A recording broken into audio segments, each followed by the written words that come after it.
दोस्तों, ये हमारा नाशपाती का बाग है। ये बरानी एग्रीकल्चरल रिसर्च इंस्टीट्यूट चकवाल में लगाया गया है।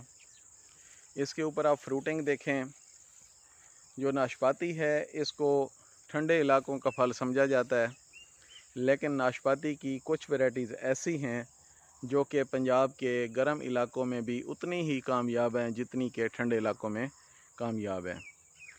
पंजाब की नाशपाती का फ़ायदा ये है कि ये अर्ली मार्केट में आ जाती है, क्योंकि इस टाइम पे ना तो सेब मार्केट में है और ना ही नाशपाती है, तो इसका रेट बहुत अच्छा मिलता है।